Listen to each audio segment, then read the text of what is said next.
What's good, everybody? Welcome back to my channel. It's just me, Jenny, where it is what it is and you get what you get. And I'm back with another video. Obviously, still on topic about what's going on in our country, what's happening around the world. Again, it has to be talked about, so I'm going to talk about it. I have the platform to do so, so why not? But yeah, I just wanted to talk about briefly. Again, nothing's really brief when I get to talking about this topic. But I just wanted to briefly touch on a lot of people are asking, what next? What do we do next? What is the next step? After the protesting, after the rioting, after the looting, what is our next step? Don't stop. Don't let this be a moment. Let this be a movement. Those boycotts that we learned about, the bus boycotts, the sit-ins, those things lasted for months and months and months. So we must not get tired. We must not stop. We must not be over it. We have to keep going until we see some real justice. Until we start to see real change taking place in the United States of America. So a lot of people are saying, what do we do next? Right now, what we're doing is great. I commend all of you who have been using your platforms to speak out on it. I commend those who are going out protesting, and those of you who are doing things silently and don't feel the need to, or doing different things behind the scenes and you don't feel the need to share it with the world, that's cool too. As long as you're doing something to make life better for Black and brown people, I commend it, hands down. So there are many changes that have taken place since the protesting began. But as of these past few days, this past week, we've also heard some pretty terrible news. And the latest of murders was a very, very young, beautiful African woman, 19 years old, for the people, very active protester, very verbal about the injustice going on in this country. Aluwatoyin, I don't know if that's how you say her name, but her body was found after she released a tweet that she was sexually assaulted by an African American man. And we fight for you, men. We do. A lot of women, when I go to these protests, a lot of women are out there and they're willing to risk it all for our Black men. And to know that a Black man did that to her is horrible, heinous, and I hope she finds justice, and we're going to keep fighting for her. They might have thought they silenced her, but we're going to keep talking for her. We're going to keep cheering for her. We're going to keep chanting for her. We're going to keep screaming for her, and it's not going to stop. So rest in peace to that young lady. I'm terribly heartbroken that happened to her. A lot of Black people have been found hanging from trees, all within days apart from each other, miles apart from each other. A lot of them, I heard, took place in Atlanta, hanging from trees, and they're ruling them out as suicides. We are in 2020. Black people are not going out to a tree to hang themselves if they wanted to end their lives. I can promise you that. That doesn't even make sense. Yes, unfortunately, many people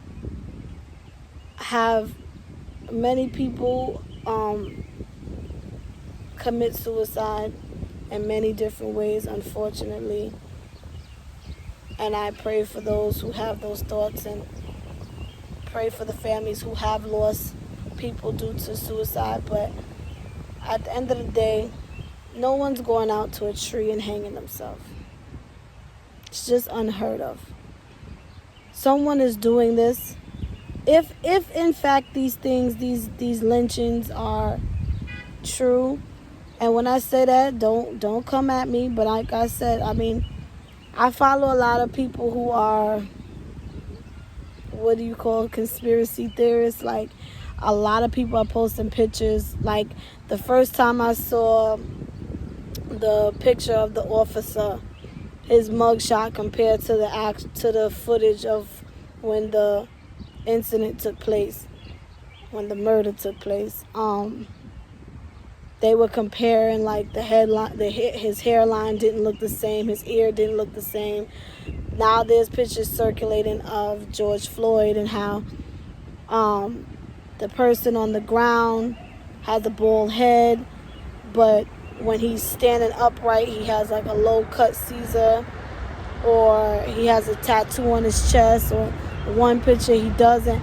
It's all kind of different things that, at the end of the day, whether these things are true, not true, whether it's a hoax, whether it's a plan, whether it's a part of the agenda, whatever it is, there's no denying that black men and women and children are dying by the hands of police brutality.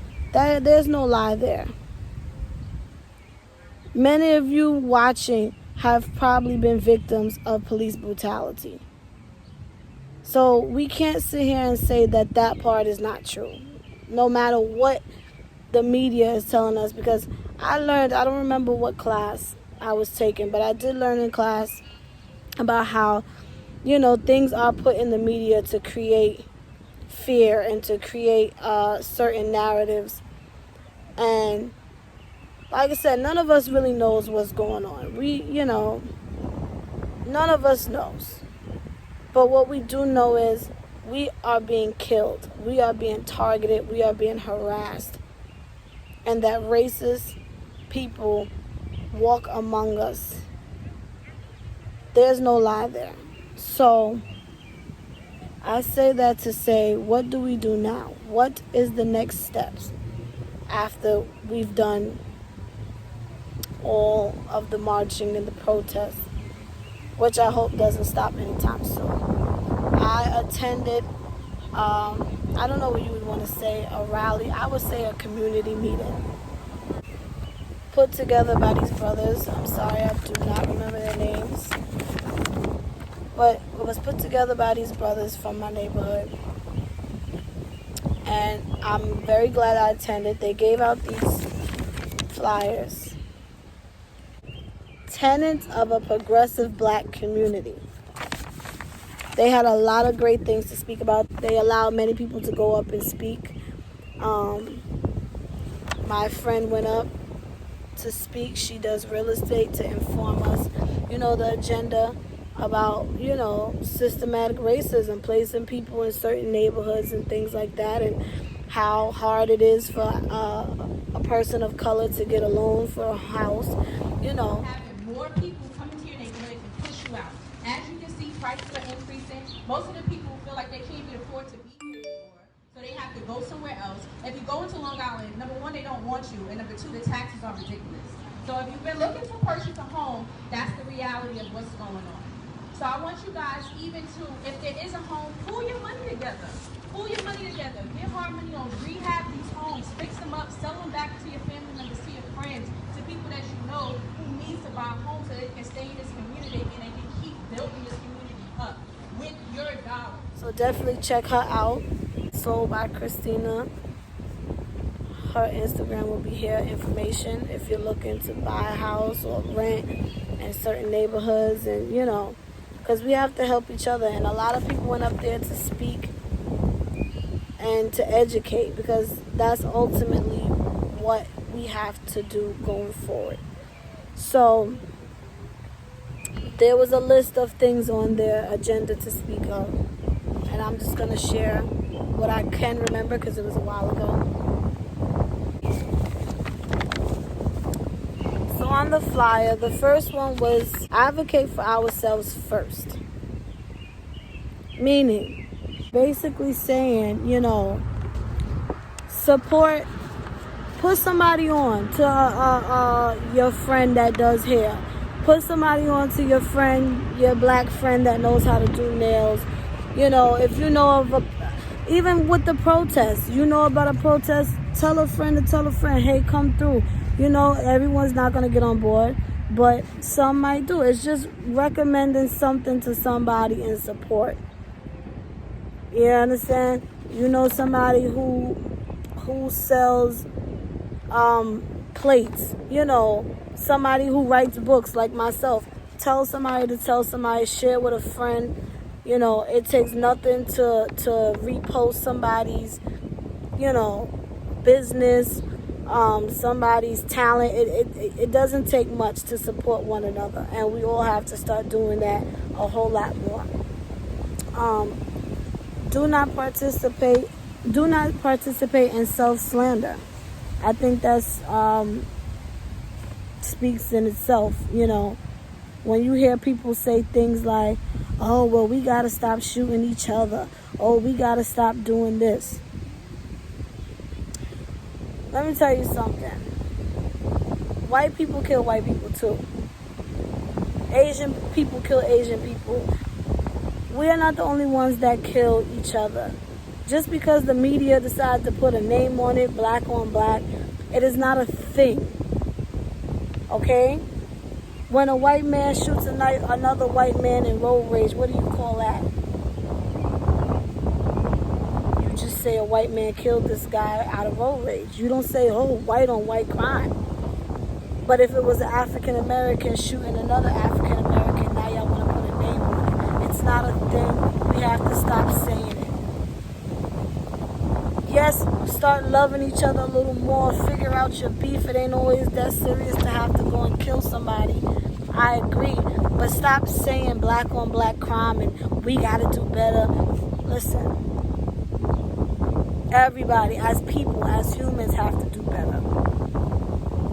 We're not the only ones shooting up each other, killing each other. You got to... Listen.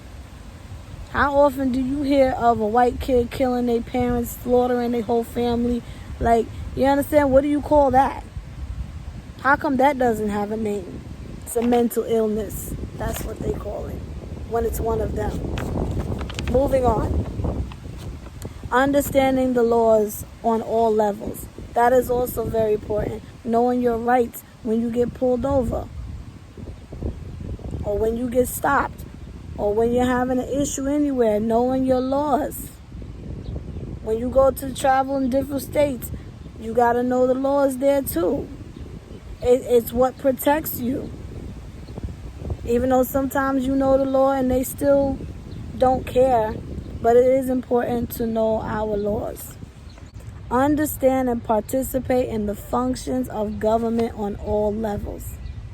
Now, this has been a major thing to me lately because I have heard a lot of people speaking on it and I didn't even realize it myself. When we were in high school, we all learned about the 3 branches of government.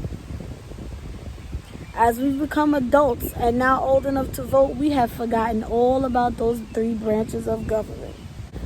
The legislative, the judicial, and the executive. Those 3 branches of government are very, very important, and I'm going to tell you why. A lot of us only focus on the executive, which is the president, the mayors. We only we make sure we go there for the main vote. But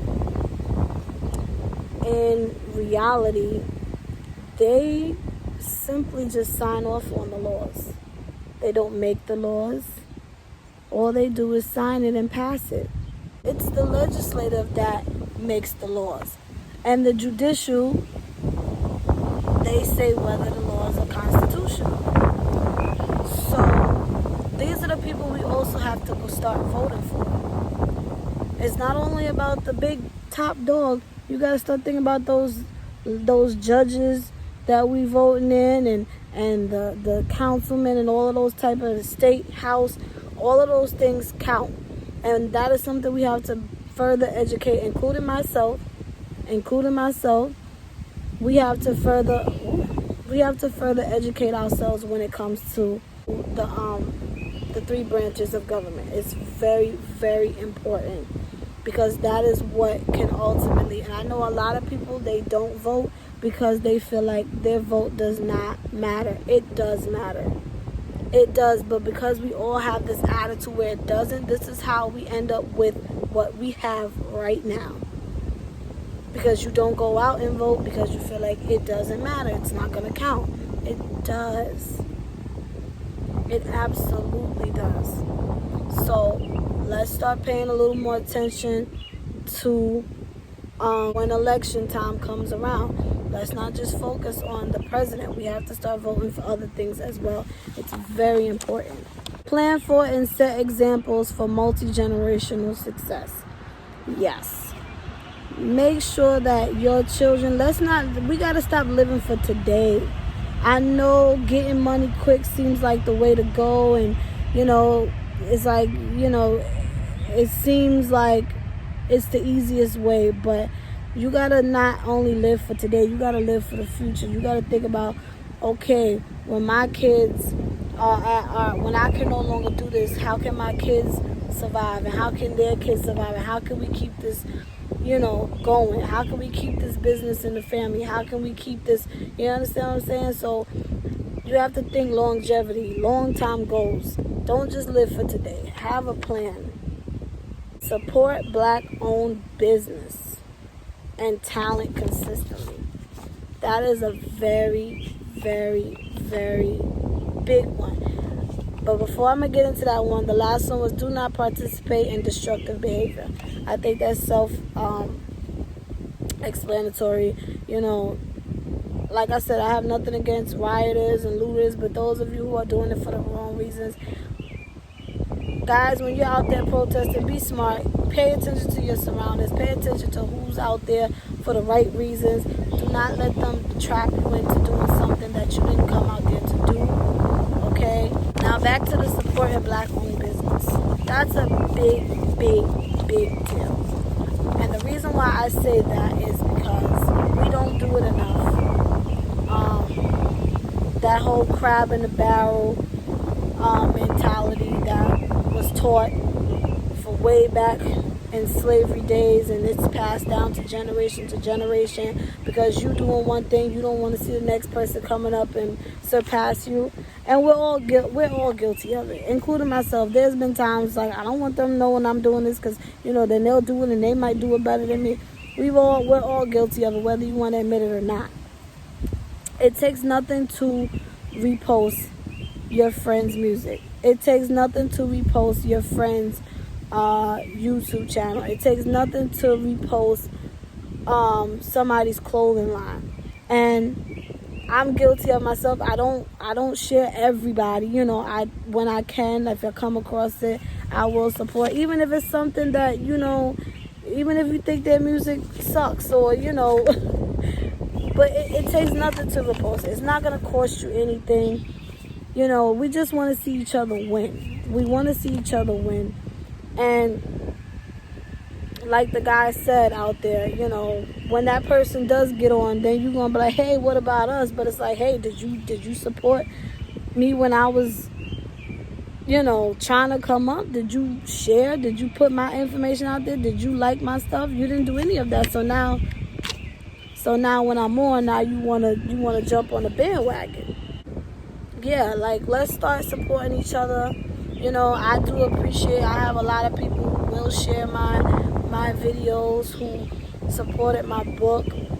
Greatly appreciate a lot of y'all. And it cost them nothing to do it. And they enjoyed it, So it's something that we all have to work on, including myself. Like I said, it takes nothing to just share somebody's content on your page.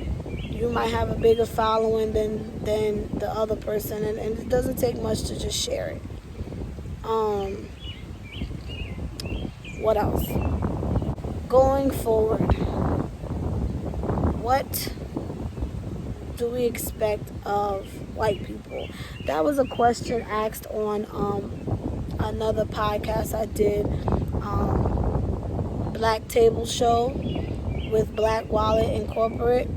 I was on their show, and that was one of their questions. I thought it was an interesting question because, I mean, some of us have white friends. We have Caucasian friends, and it's like, what do we expect for them to do? Like I said there, we're not looking for handouts because y'all already say we live off of government assistance, and that's all we do is ask for handouts. Just give us a fair chance to come up. We don't need to sit at your table. We want to build our own, but y'all gotta let us build our own table. Also, it's not enough to just say I'm not racist. It's not enough anymore. You have to be anti-racist. You have to speak up. When you see something wrong, you say something. You see an injustice taking place, say something. Stick up for that person because they're going to listen to you a lot faster than they're going to listen to us. Like that TikTok said, it sounds better when it comes out of your mouth than mine. If you have a friend or you have somebody, if you're white and you have a friend or someone that you care about that is of color, you have to speak up for them. If both of you are in a store and your friend gets stopped or they're being followed and you see it, say something. There's nothing wrong with that. You can't just say, I'm not racist, I have black friends. It's not enough anymore. You have to be like, you know what? You're being racist towards my friend. And you have to speak up for that friend. It's not enough to just say I'm not racist. You have to be anti-racist. You see the cops harassing somebody black and you know for a fact that person didn't do anything, speak up. And give us our fair chance. Let us get our loans. Let us open up our businesses. We don't need a seat at your table. All we need is the chance to build our own.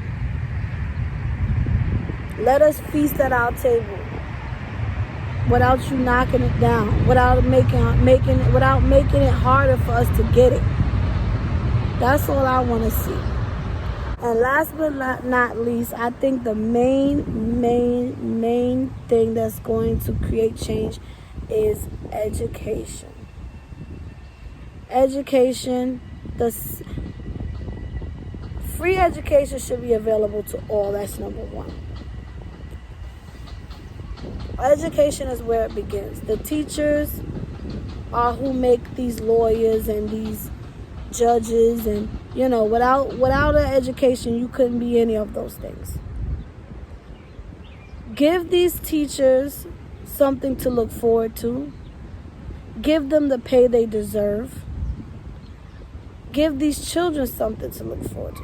Because if you start giving the teachers the respect and the pay that they deserve, then they have something that first of all, it shouldn't be about the money. If you're a teacher and you're in it, it should be from your heart. You should want to do everything because that's your passion.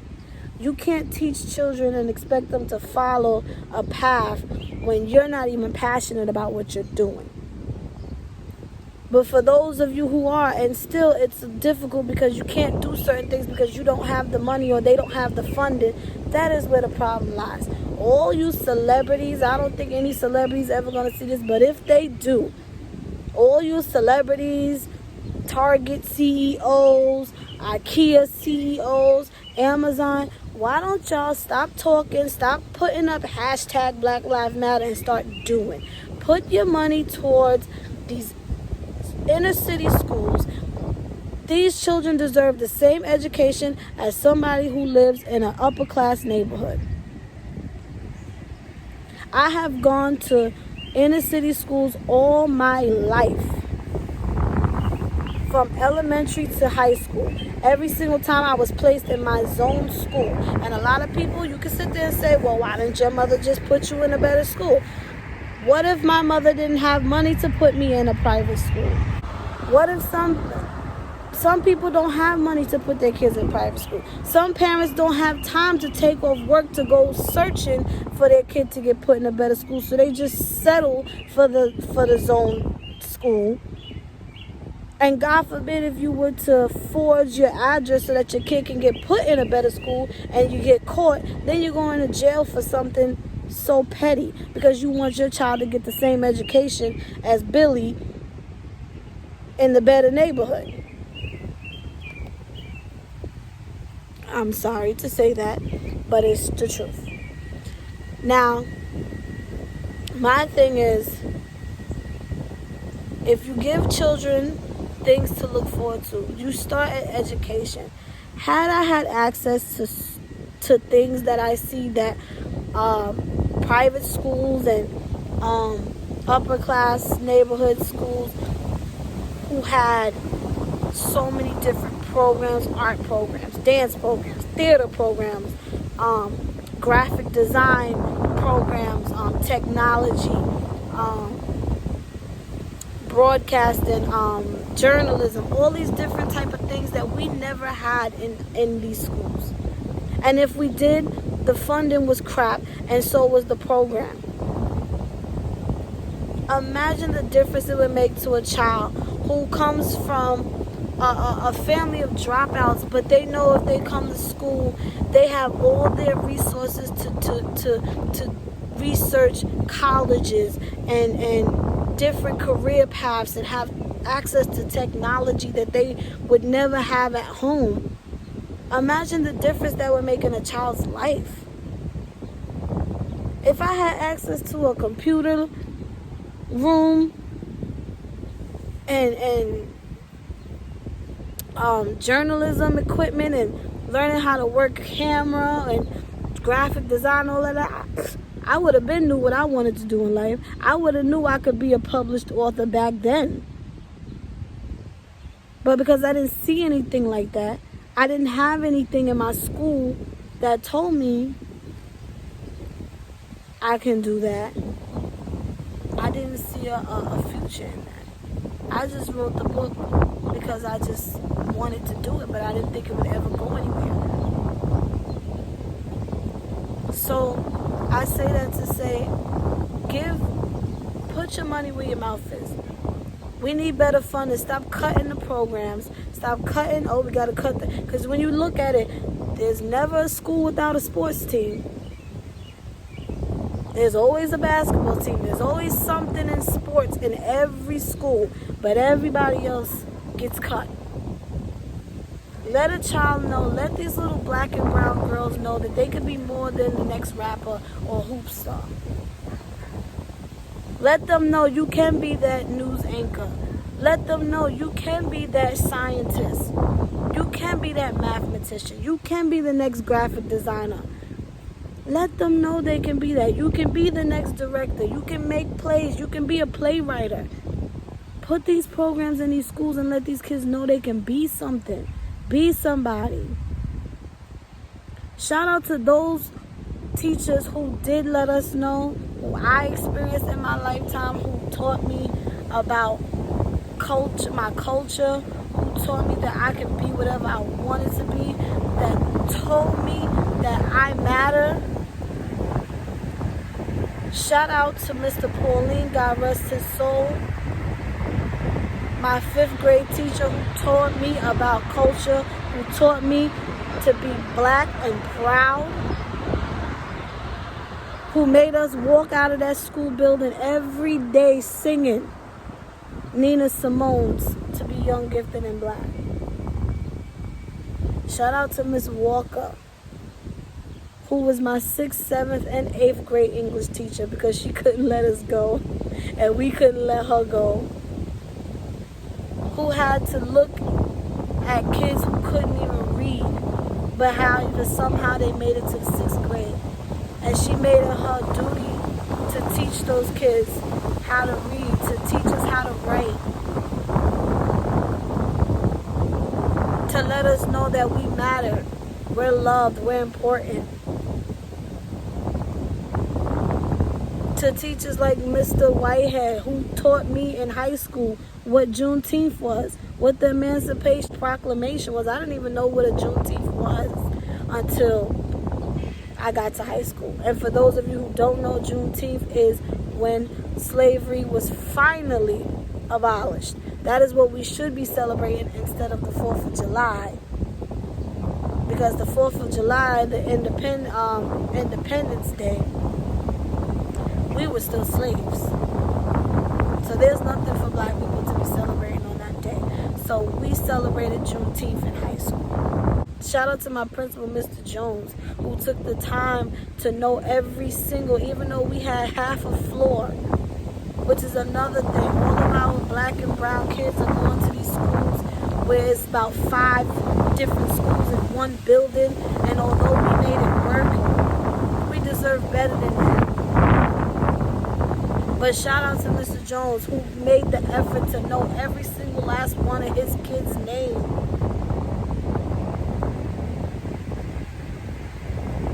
Who created opportunities the best way he saw how, who actually cared about his students, his staff.